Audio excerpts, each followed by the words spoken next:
A really cool feature that most Sony full-frame cameras have is the ability to use APS-C mode, which essentially turns your full-frame camera sensor into an APS-C type sensor, which punches in on the image an extra 50%. But I've often wondered, in using APS-C mode, how much video quality are you losing? So I did 5 different tests comparing an APS-C camera with a Sony full-frame camera in APS-C mode to see if you should be using the APS-C mode on your full-frame camera.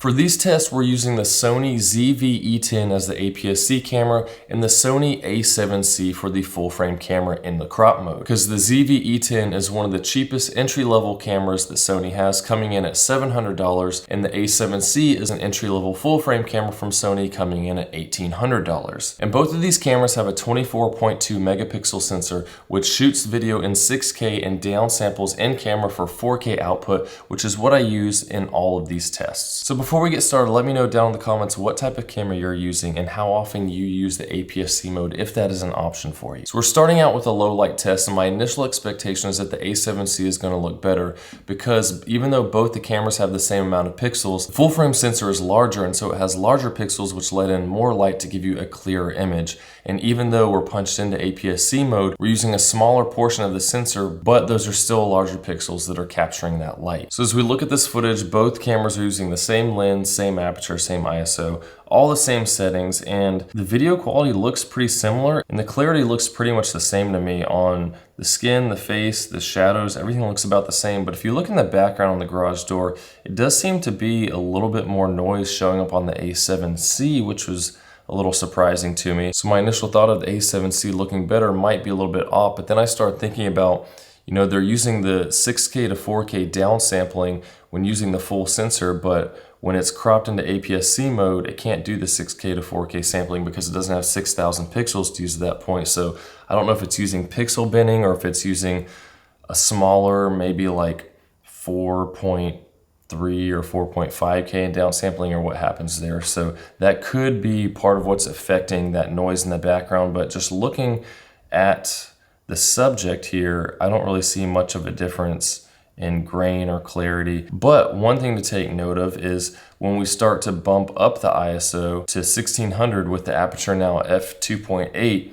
you start to see the APS-C cameras falling apart a little bit. You see in the face, it doesn't look quite as sharp, whereas the A7C still does. It looks like there is about the same amount of noise in the background now, but the APS-C camera is definitely looking worse, with the A7C in the crop mode looking a lot better. And if we zoom in there, you can really see it. There's just not quite as much detail in the face anymore once you start pushing the ISO. So something to remember, if you're using an APS-C camera, you don't want to be going up much above 800, if that, on the ISO. Make sure you're getting good lighting, because when you have a well-placed light in the mix, then that just changes everything. And really the APS-C versus full frame camera kind of goes out the window, because when you light it well, you're going to get good quality out of your camera, even if it's a really cheap camera. So keep that in mind. Don't just go for best low light performance. You want to learn how to make your videos look good, and I have videos on lighting as well that I can help you out with there. So overall for the low light test, it looks like the A7C wins in crop mode, because even though they both look similar when at a lower ISO, once you start pushing up to the higher ISOs, the APS-C camera falls apart a lot quicker, whereas the A7C is still holding up because of those larger pixels on the sensor. Next up, we're going to look at autofocus performance and a more technical move in the dolly zoom. And my initial thoughts are that the ZV-E10 is going to have better performance because it's going to be able to use all the pixels on the sensor, whereas the A7C is punching into a smaller portion of the sensor, so it may not be using all the pixels on the sensor in order to get that good autofocus performance that it has in the full frame mode. Looking at the ZV-E10, there's a little bit of going out of focus during the move in, but not too bad. When I move faster back out, then you lose the focus.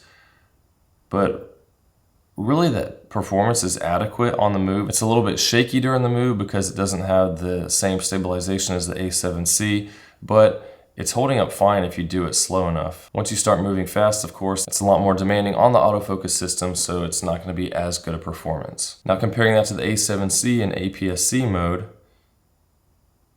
it looks to be pretty similar here, going a little bit out of focus as we're doing the move in, but when going slower, not too bad. So it depends on the speed of the camera. If you need to do a really fast one, then you probably expect it to go out of focus, but when doing slower, It seems to hold up pretty well. And looking back at this test, I probably should have picked a full frame lens to use and tried it on the A7C in the full frame mode, and then put it in APS-C mode and try it again so I can compare the autofocus performance of that camera between the full frame and APS-C mode, and then do the ZV-E10 with that same full frame lens to really get a good comparison. I've done this test previously with the A7 III, which is essentially the same camera sensor as the A7C, but in a bigger camera body and a full frame lens in the full frame mode. It does quite well with holding up, and it's still a Tamron lens, the same relative focal length range. And it seems to hold up pretty much just the same as the APS-C Tamron 17 to 70mm lens that I used on the A7C, so not much change in the autofocus performance from full frame to APS-C if you want to use that as an example. But if you had something like the FX3 that I'm shooting on now with an even better autofocus system, then it would really blow this out of the water. But then at the same time, you could use the FX30 APS-C camera and you would probably get just as good autofocus performance. So remember, these are entry-level cameras, not going to be as good as the higher end versions of those same relative APS-C or full frame cameras. So I think this one's probably a tie. It looked like they're about the same with a little bit of out of focus when you're doing the dolly in zoom, and then when I went faster on the way back out, it lost a little bit more of the focus.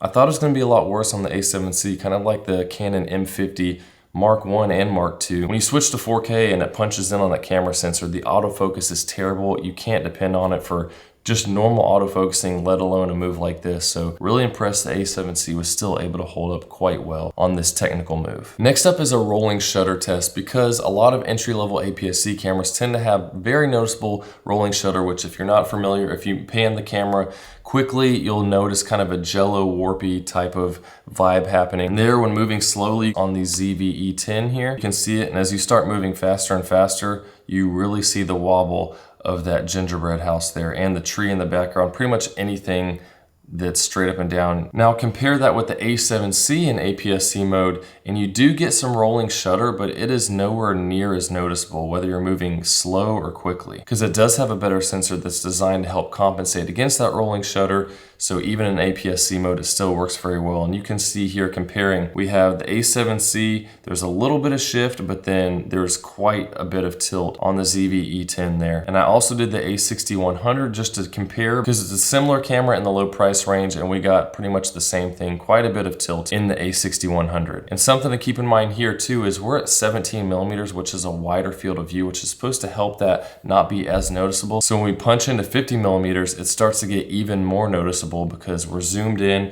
and that movement really stands out. Whereas the A7C, even when zoomed in, everything is staying relatively a lot more smooth and nowhere near as much tilt in the frame. So the A7C in the crop mode definitely wins the rolling shutter test, but if you're aware of the limitations of your camera and you make deliberate moves that are slower depending on what you're doing, then it's really not too much of an issue. You can work around it. Plus, there's rolling shutter effects you can use in editing programs to help reduce that even more to get the most out of whichever camera you're using. With my previous theory of the autofocus on the A7C in crop mode not working quite as well, I wanted to test out how well the autofocus could track me while moving around and going in and out of frame, and really both cameras seem to have no problem with racking focus from the background to me or tracking me as I'm moving around in the frame. However, I did notice the rolling shutter was really showing even with me starting to move around in the frame of the ZV-E10. So just to show you again, if you're using a camera like that, you can use that fix of rolling shutter effect in post. But you probably don't want to plan on using shots of something going by quickly left or right or back and forth in the frame like that if you're using that type of camera. And even though I did the low light test earlier to compare the quality of the different cameras, I wanted to get a good light in there so I could really punch in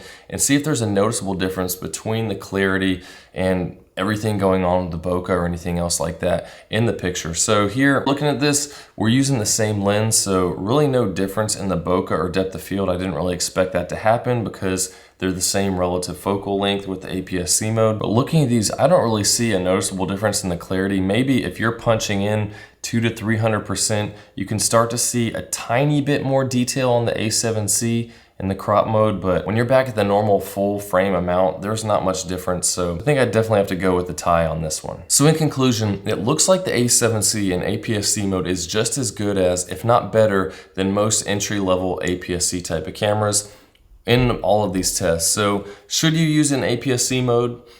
I mean, I wouldn't unless I need to, because I get a full frame camera because I want to get the most out of it. But when you're shooting live events, it is definitely very useful to be able to get that extra reach, especially I shot weddings a lot, and being able to punch in an extra 50%. Essentially, your 70 to 200 lens, once you're at 200, it's like turning into a 300mm lens. But that was a test that I was glad to finally get done because I've been wondering that for a while. Hope it was helpful for you. Let me know down in the comments what you think, if there's any other type of tests you'd like to see with various cameras, camera brands, whatever. It's fun to try all these different things out. I also have a lot of other videos on the channel teaching you things about lighting, framing, frame rates, everything you want to know about your camera. Leave comments down below and I can help you out with that. I also have a private Facebook group, link below, that can help you out, and anything else you want to know, let me know. I'll help you out the best I can, and I will see you in the next one.